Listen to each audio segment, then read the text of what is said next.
Bien, vamos a continuar el análisis del módulo 1 con su tercer capítulo. El tercer capítulo se refiere a la comunicación ejecutiva. La comunicación en sí es un proceso humano, implica que dos personas o dos grupos tienen un proceso de intercambio de información porque les es común. Si no les es común, transmiten información, pero no hay comunicación. Nosotros nos comunicamos con los demás cuando tenemos algo en común, ya sea por medios de televisión, por medios orales, escritos, etc. En especial para la empresa es fundamental la comunicación. La comunicación ejecutiva, es decir, aquella que transmite y por donde fluyen las decisiones de la empresa. La comunicación es vital. Sin ella no es posible una adecuada gestión ejecutiva. Se basa o se debe basar en valores como respeto, la transparencia, la responsabilidad, la equidad y el derecho a la información. En otras palabras, debemos de transmitir lo que es cierto y lo que permite que las personas y la estructura avance y tenga una idea real de lo que sucede. La comunicación contribuye a un mejor ambiente, contribuye a que haya equipos de trabajo que tengan una calidad en sus desempeños, que se identifiquen con la organización, que el trabajo en el equipo sea más eficiente, es decir, que sepamos qué estamos haciendo, cómo lo estamos haciendo y cómo lo podemos mejorar, ¿no? Las funciones en general de la comunicación están en este cuadro: informar al personal, evitar que esté aislada la empresa dentro de sí misma, así que cada departamento tenga su propia idea de lo que sucede, fomentar los equipos de trabajo, difundir noticias, eventos, promociones, desde cumpleaños hasta decisiones que son muy importantes, fomentar una buena relación con la empresa, con su organización, con su personal cuando hay crisis. Y esto implica que a veces las empresas tienen que dar decisiones o tienen que tomar decisiones muy severas que pueden afectar de manera muy profunda al personal. Si no existe un buen proceso de comunicación, esas decisiones se van a ver distraídas, se van a ver, inclusive la gente no va a creer en ellas. Comunicar la buena identidad o la identidad y la filosofía de la organización, promover la cultura dentro de la empresa, su cultura empresarial, favorecer la retroalimentación, es decir, que siga fluyendo la información, y bueno, dar la bienvenida y dar a conocer a los nuevos empleados la estructura. Este es el esquema de comunicación ejecutiva, es un esquema de comunicación como todos los procesos de comunicación que conocen. Hay un grupo que desea transmitir a alguien algo, ¿no? Desea decirle que el mensaje es la parte central de cualquier comunicación. Un mensaje es lo que queremos decir, lo que queremos transmitir para que se produzca un resultado, un cambio. Comunicamos algo para que se haga algo mejor, para que se vaya a un evento, para que se enteren de una noticia, etc. Este grupo define a quién desea transmitir, define en qué forma. Tenemos la comunicación cara a cara, oral, escrita, por medios digitales, etc. ¿Por cuánto tiempo debe transmitirse? Bueno, la comunicación tiene una validez en tiempo, ¿no? Y entonces hay mensajes que tienen que transmitirse rápidamente porque se espera o se requiere una respuesta inmediata. Hay mensajes que pueden darse por más tiempo, pero lo que se busca es que después de determinado tiempo haya una respuesta. ¿Cuándo, dónde y con qué frecuencia se le está enviando?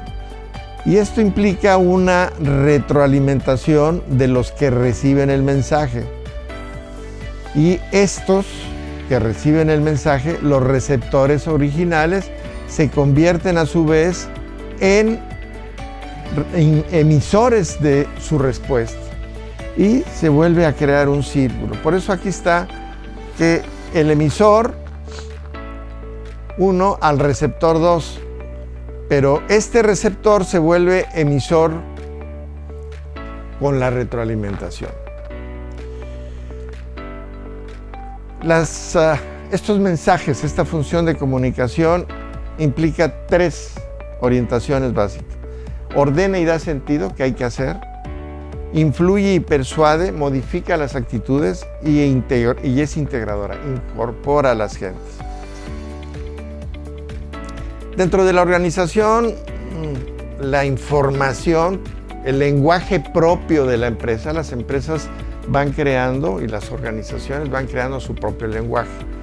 Ese lenguaje se resume fundamentalmente en datos que son indicadores, en datos que son índices, en datos que me van señalando hacia dónde va la empresa, cómo va, en datos que implican que quienes lo reciben tienen que hacer algo en su análisis, en reportes que integran una serie de datos y de situaciones que significan que la empresa está orientándose o está caminando hacia cierto lugar. Y esto es independiente en cada empresa. Por esto las empresas llegan a tener su propio lenguaje, que es producto técnico. Todo lo que tiene que ver con tecnología tiene lenguajes, tiene expresiones muy técnicas que si no las conocen no saben de qué se está hablando. Y al mismo tiempo, alrededor de eso, las empresas van creando su propio lenguaje. Podemos hablar de 2 niveles de comunicación. La comunicación interna, la que se da dentro de la empresa. Y aquí podemos hablar de dos niveles de comunicación. La comunicación formal, que es la que se da en y por motivos de trabajo. Es la que transmite ese lenguaje oficial, vamos a decirlo así. Y la comunicación informal, que se da no siempre entre miembros del mismo departamento, pero que tiene que ver con mensajes ahí no muy ciertos y que se da de manera individual en las gentes, rumores, chismes, etc. La comunicación externa es la que la empresa proyecta hacia el exterior. La organización necesita informar al medio donde actúa, a su competencia o a sus clientes o a todos, qué hace, cómo es. Y esta comunicación tiene que ver con clientes, con competencia, con gobierno y sociedad.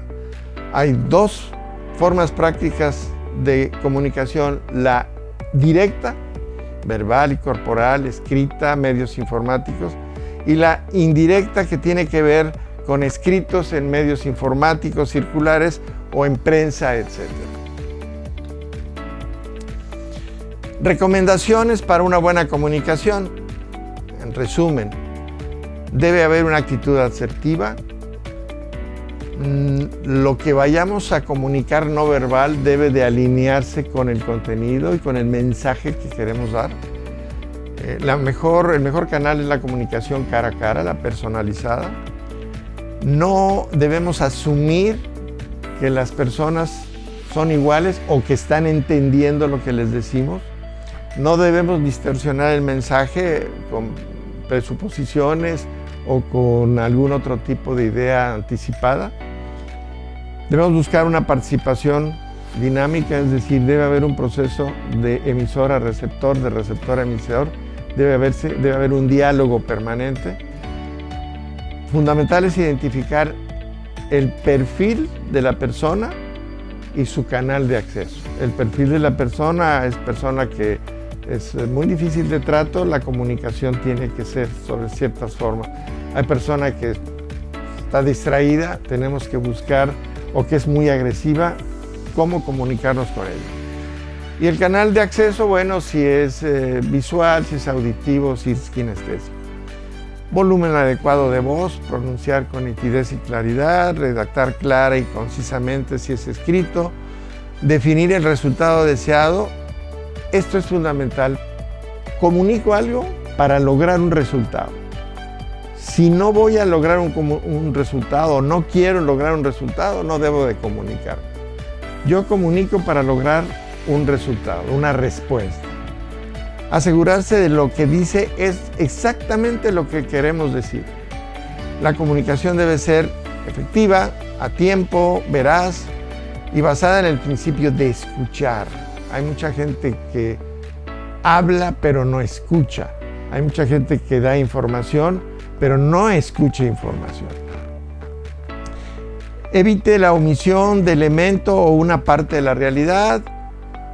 No proyecte o transmite una actitud distante, de superioridad, de soberbia, de tensión o de inseguridad. Haga gestos sencillos y espontáneos, que sean auténticos, espontáneos, porque si no se distrae a la persona. Estructure adecuadamente su mensaje, respire correctamente, esté relajado y maneje un ritmo apropiado.